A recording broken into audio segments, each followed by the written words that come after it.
ఈరోజు మన gun park దగ్గర, హైదరాబాద్లో ఉన్న గన్ పార్క్ దగ్గర కాక్రోచ్ జనతా పార్టీ ఏదైతే పిలుపునిచ్చిందో దేశవ్యాప్తంగా నిరసనకి, ఆ పిలుపులో భాగంగా 14వ తారీఖు పొద్దున 9:30 ఇందిరా పార్క్ ధర్నా చౌక్ దగ్గర ఒక గ్యాదరింగ్ జరగబోతుంది. అందరు కాక్రోచెస్, ఎవరినైతే కాక్రోచెస్ అని అన్నారో, నీట్ పరీక్షలు రాసిన విద్యార్థులు, ఎవరినైతే సిజిఐ కాక్రోచ్ అని అన్నాడో, నీట్ పరీక్ష రాసిన విద్యార్థుల కుటుంబాలు, విద్యార్థి సమస్యల గురించి పోరాడుతున్న విద్యార్థి సంఘాలు, తెలంగాణ వ్యాప్తంగా ఉన్న ఉద్యమకారులు, వాళ్ళందరము ఏకమై ఈ గ్యాదరింగ్ చేయబోతున్నాము.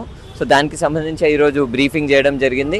బ్రీఫింగ్లో క్లియర్గా మా నినాదం ఒకటే, education minister Dharmendra Pradhan resign చేయాలి. ఎందుకు రిజైన్ చేయాలంటే మరి అకౌంటబిలిటీ తీసుకోవద్దా? 5 మంది విద్యార్థులు చనిపోయినారు. 5 మంది విద్యార్థులు ఆత్మహత్య వల్ల చనిపోలేదు. ఇన్స్టిట్యూషనల్ మర్డర్ ఇది. అంటే ప్రభుత్వము కావాలని రెక్లెస్గా, అంటే సోయి లేకుండా ప్రభుత్వం పాలించడం వల్లనే ఆ 5 విద్యార్థులు ఆత్మహత్య చేసుకున్నారు. ఇది ఆత్మహత్య కాదు, ఇన్స్టిట్యూషనల్ మర్డర్.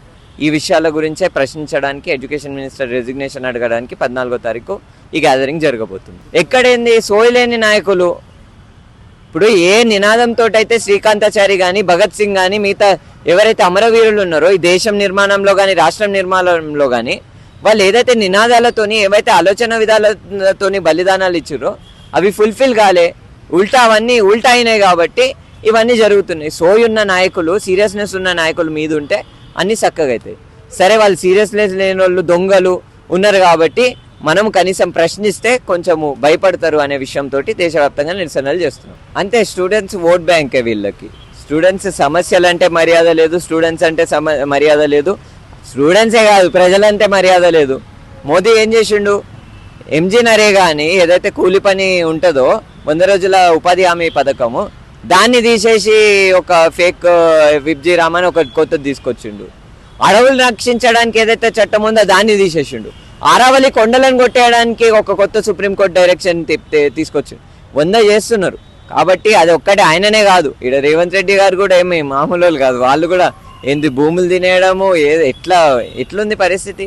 కాబట్టి రాష్ట్రంలో, దేశంలో పరిస్థితులు, రాజకీయ నాయకులు చక్కగా పనిచేయట్లేరు. కాబట్టి యువతందరం ఏకమై ప్రశ్నలు అడిగితే అప్పుడైనా కొంచెమైనా సోయి వస్తుంది అనే నినాదంతోనే వచ్చినాం ముందుకు. ఖచ్చితంగా, అంటే మేము హోప్ చేస్తున్నాం కాక్రోచ్ జనతా పార్టీ, అభిజిత్ కానీ, మిగతా వాళ్ళు కానీ ఆ స్పిరిట్ని హోల్డ్ చేస్తూ ముందుకు కదలాలని. మేము తెలంగాణ వ్యాప్తంగా ఉన్న యువతగా మేము మా సంఘీభావాన్ని తెలుపుతాము. వాళ్ళ యాక్షన్ దేశవ్యాప్తంగా ఎట్లుంటుంది అనేది చూడాలి.